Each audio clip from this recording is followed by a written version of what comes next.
এই গল্পে সবাই সাপ, জীবন মরণ অভিশাপ। বাইচা থাইকা ক্ষণিকের সুখ, সর্বদেহ খালি পাপ। ধ্বংসের শেষ পর্যায় তুই মস্তিষ্কের খুনিয়ার। মাফ নাই কোনো ভুল কামডির, মাফ নাই এই দুনিয়ার। কাফনে জড়াইয়া কান্ধে জড়াইয়া পুইতা তুইব মাটির ঘর। ডাইনে বামে আপন পর, মুখোশধারী মির্জাফর। স্বার্থপর মানুষ আমরা, চারিদিকে খালি জিন্দা লাশ। হিংসা বাস করে মনে, তাই নিজেই নিজের সর্বনাশ।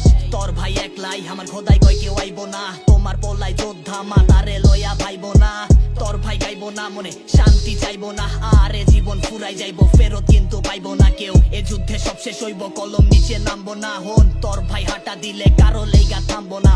ভেতর ঘর কইরা কালা, মুখোশ কিন্তু পুরে নাই। ওই আমারও দিন আইব, ওই দিন বেশি দূরে নাই কই। বর্তমান বাস্তব কেনাইকা গেলি অতীতে। থামাই দিব জীবন তোরে ঘড়ির কাটার গতিতে। জিগাকার ক্ষতিকে, ভালো খারাপ নিজেই বুঝবি। সময় তোর কথা কইবই, আমারে তুই ঠিকই খুঁজবি। এ জীবন গল্প খালি কলম খাতায় বুইনা গেলাম।